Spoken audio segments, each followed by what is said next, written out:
किसान बहनों और भाइयों, आप सबको प्रणाम। आज हम सब मिलकर एक अनजाने शत्रु से भयानक युद्ध लड़ रहे हैं।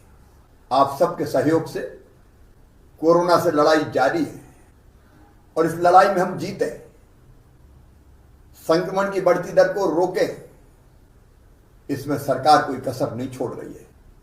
कोरोना से लड़ने के लिए जो आवश्यक संसाधन है वो जुटाने की हर संभव कोशिश हो रही है।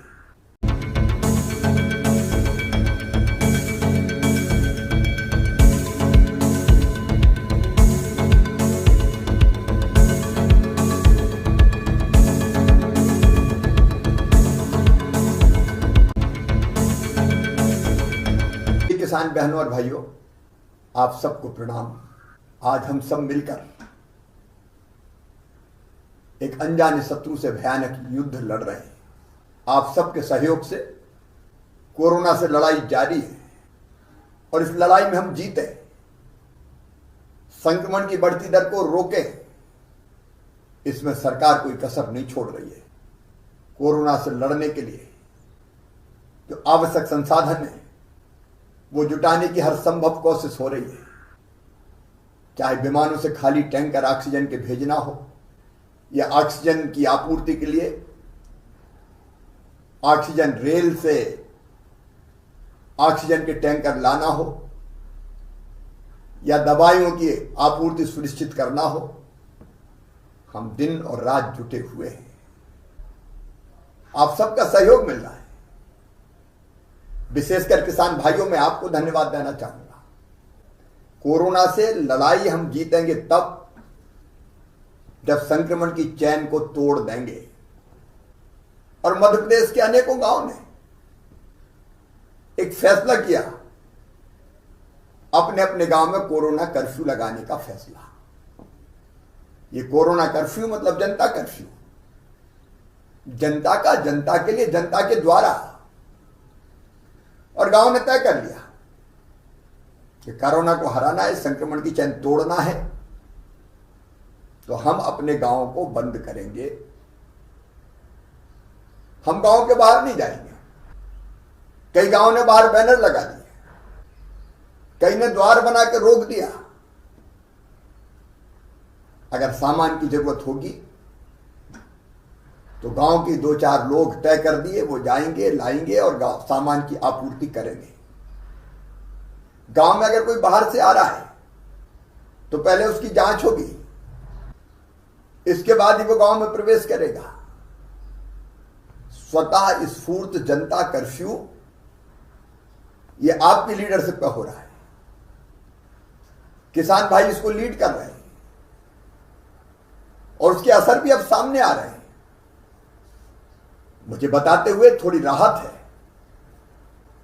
कि 21 अप्रैल को एक्टिव केसेस के मामलों में देश में मध्य प्रदेश का नंबर 7वां था, अब बढ़कर 11वां हो गया है। प्रदेश का पॉजिटिविटी रेट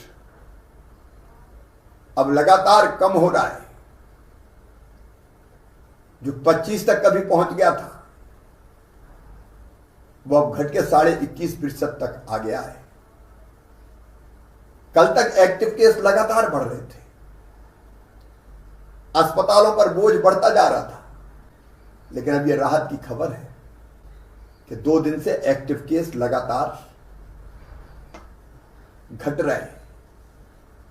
27 अप्रैल को 94,276 एक्टिव केस थे, वो अब घटकर 92,077 हो गए।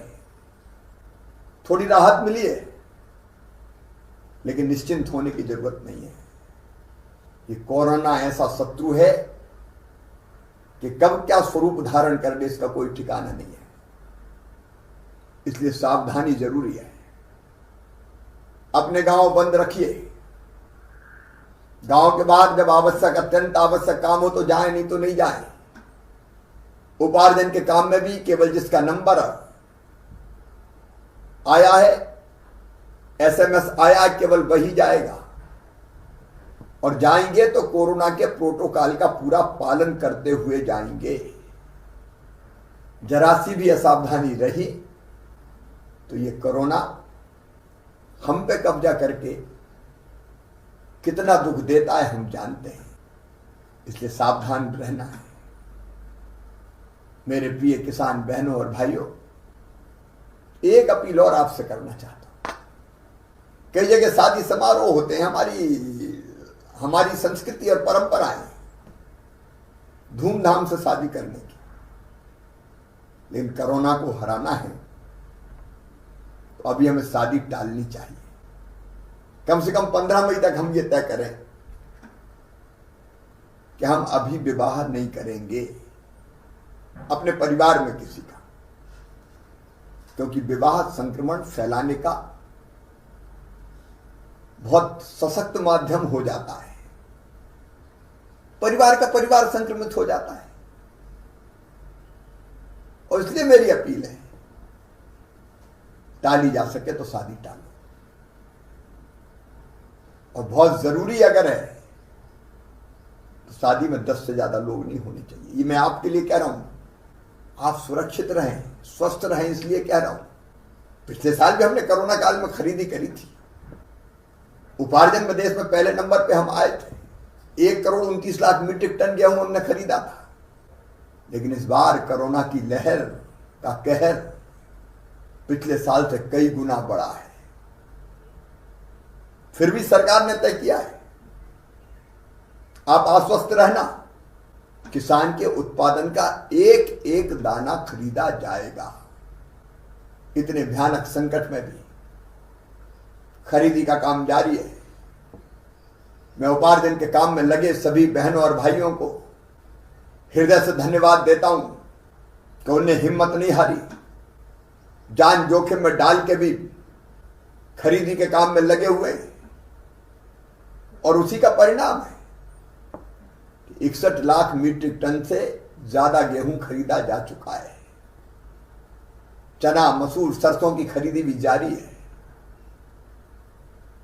उपार्जन का काम सावधानी से करना है, इसलिए थोड़ी देर हो सकती है, चिंता की जरूरत नहीं है। इंदौर उज्जैन संभाग में खरीदी की अंतिम तिथि 5 मई थी, लेकिन तब तक खरीदी संभव नहीं थी, इसलिए उसको बढ़ाकर अब 15 मई कर दिया गया है। प्रदेश के शेष संभागों में 25 मई तक यह खरीदी की जाएगी। मैं फिर आश्वस्त कर रहा हूं, एक एक दाना खरीदेंगे, चिंता मत कीजिए। किसान भाइयों और बहनों, आपके उत्पादन का भुगतान ठीक समय पे हो जाए, उसका भी हम लगातार प्रयास कर रहे हैं। हमने एक फैसला और किया है, क्योंकि अभी खरीदी सबकी पूरी हुई नहीं है, पैसा पास आया नहीं है, और इसलिए हमने किसानों को वर्ष 2020-21 में दिए गए ऋण के भुगतान की अंतिम तिथि पहले मार्च से बढ़ा के 30 अप्रैल की थी। अब 30 अप्रैल से बढ़ा के 31 मई की जा रही है, और इस कारण 31 करोड़ रुपए का ब्याज के रूप में भुगतान किसानों की ओर से मध्य प्रदेश सरकार करेगी। आपके पास जब पैसा आए तब ऋण चुकाइए। मेरे प्रिय किसान बहनों और भाइयों, 0% ब्याज पे कर्ज देना हमने जारी रखा है, वो लगातार चल रहा है।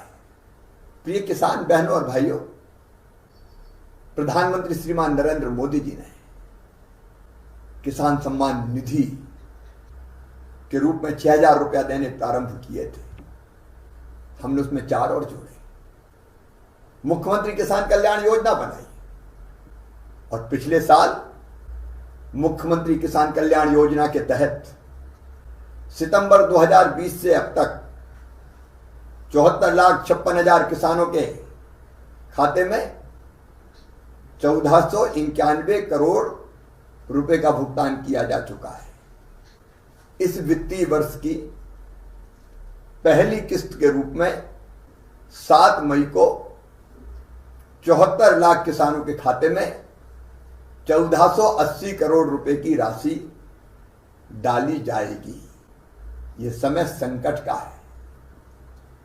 आर्थिक गतिविधियां भी कोविड के कारण प्रभावित हो रही है, लेकिन किसान को कोई दिक्कत ना आए इसलिए राशि उनके खाते में डाली जाएगी। मेरे किसान भाइयों, किसान कल्याण के लिए जारी योजनाएं चलती रहेंगी। हम अपनी तरफ से किसानों की भलाई और कल्याण में कोई कसर नहीं छोड़ेंगे। लेकिन आपसे मैं फिर एक बार अपील करता हूं, हम सबका शत्रु है आज कोरोना। संकट के समय में इस शत्रु से निपटने के लिए हम सबको एक होना होगा। गांव में कोई भेदभाव मत रखिए। संकट का समय समरस हो जाइए, मिलकर कोरोना के संक्रमण की चैन को तोड़िए। और अगर कहीं सर्दी, जुकाम, बुखार, दस्त के पेशेंट मिले तो लापरवाह मत रहिए, तत्काल जांच करवाइए। उनका टेस्ट भी करवाएंगे, लेकिन टेस्ट की रिपोर्ट आए उसके पहले हमने व्यवस्था की है। किल कोरोना अभियान 2 में घर घर हमारी टीम जाएगी, गांव में जांच करेगी। और अगर सर्दी, बुखार, जुकाम, खांसी जैसे लक्षण है तो तत्काल दवाई भी देगी। इस तरह के रोगों में निश्चिंत नहीं रहना है, मामूली नहीं मानना है। कोरोना असाध्य बीमारी नहीं है। मुझे भी तो कोरोना हुआ था, स्वस्थ होकर आ गया। लेकिन अगर लापरवाही की तो ये जानलेवा बन जाती है। तो पहली चीज तो गांव बंद रखना है, ना कोई बाहर जाएगा ना कोई अंदर आएगा। सामान की सप्लाई एक छोटा ग्रुप करेगा।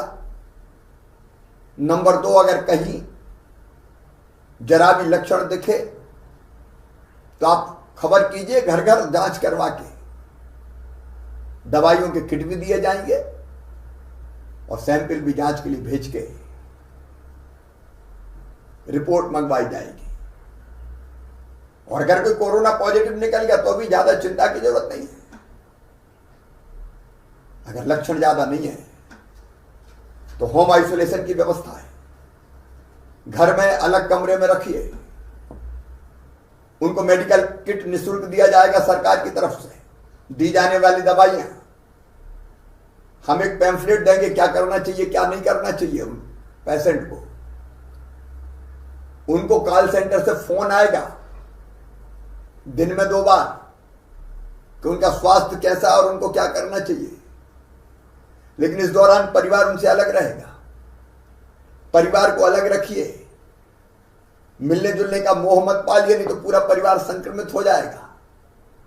और मैं आपको जवाबदारी दे रहा हूं, यदि घर में जगह कम है तो कृपया करके पंचायत भवन, स्कूल भवन, कोई छात्रावास, वहां क्वारंटाइन सेंटर बनाए जा रहे हैं। जिले को अधिकार है, पंचायत को अधिकार है। क्वारंटाइन सेंटर बनाइए और वहां क्वारंटाइन कर दीजिए। भोजन इत्यादि की व्यवस्था वहां की जाएगी, सरकार करेगी।